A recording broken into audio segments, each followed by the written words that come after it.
Welcome to Spiritism Explored and Explained, where we take you on a journey of discovery of the other side, the spirit realm, the universe from which you came and shall return. Faith must be rational. Material aspiration must be replaced by the spiritual.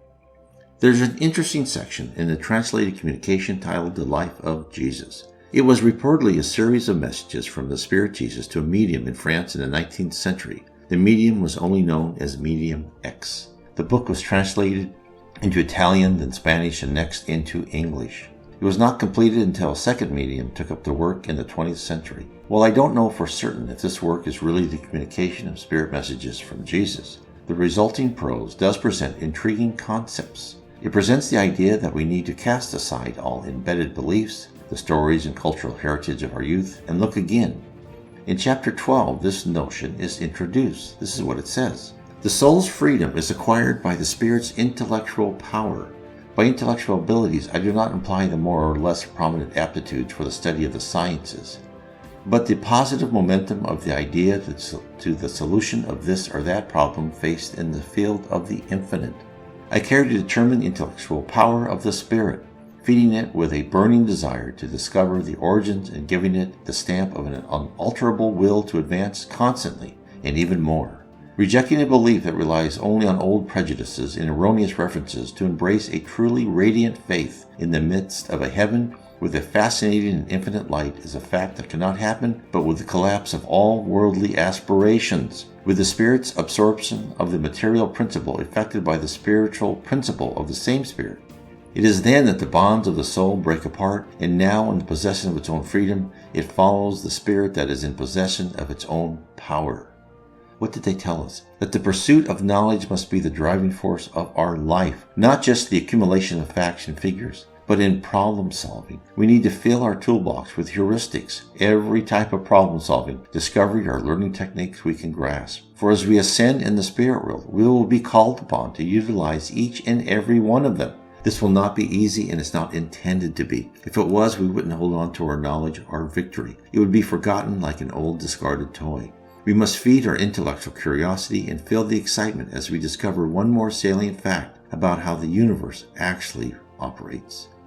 Our physical universe and the spirit universe. We can only achieve this state if our focus is on accumulating spiritual knowledge instead of accumulating material goods. As long as our efforts are concentrating on the daily grind of making money and desiring to buy more goods, we won't have the stamina to explore spiritual phenomena. We have to balance the needs of our everyday life and devote time to our inner selves. It will not be easy or as simple as one prayer, but will require real effort. We won't be given immediate enlightenment. It is our responsibility to build our base of knowledge. The way won't be stress-free. This is what they tell us further. God does not reveal himself to the soul, although loving. It is the slave of a spirit that operates by request only, and not by its own science and consciousness. God then did not reveal himself but only halfway to the pious woman, but ignorant of the hardships that lead to the joys of faith. That faith without contradictions and without terrors, that looms over all dangers and smiles in the middle of torture, that receives the light from God to fulfill all duties, devour all humiliations, not shy away from all heroisms.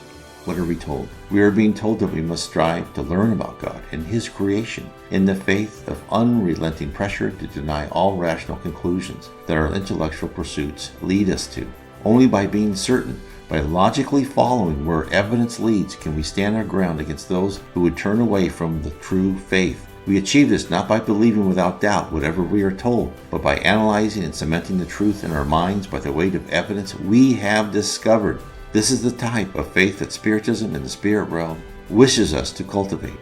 While I realize it is difficult to fly in the face of an entire world culture dedicated to commercialism, relative morality, and other faith in the current scientific hypothesis, the uncovered facts are out there, waiting for the truly open and inquisitive mind to parse. I help you in that journey for discovery to find your spirituality on your own. In my book, The 7 Tenets of Spiritism, How They Impact Your Daily Life. What are the 7 tenets? They are the essential fluid and air in which we swim, walk, and run in our daily lives. The 7 tenets explain why your life is the way it is and how by realizing the divine force that surrounds us is a force for love, you can surmount any obstacle and withstand any ill wind.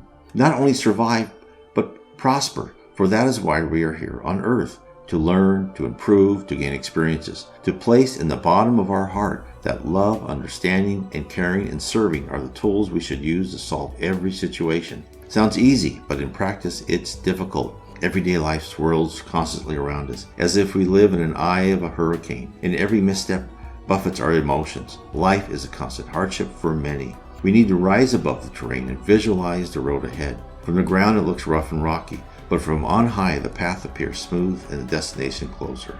I explore each of the 7 tenets and how they have personally affected me and those around me, how they will alter your points of view of your life and change your outlook and priorities. Giving yourself the 7 tenets can be the best present of your life. The 7 tenets of Spiritism are: we are immortal souls, God and Jesus loves us, we have multiple lives, during our lives we pay for past debts and accumulate new experiences, we live and learn in close family groups, our destiny is mostly predetermined, and lastly, we are assisted in our lives by unseen spirit forces. God bless.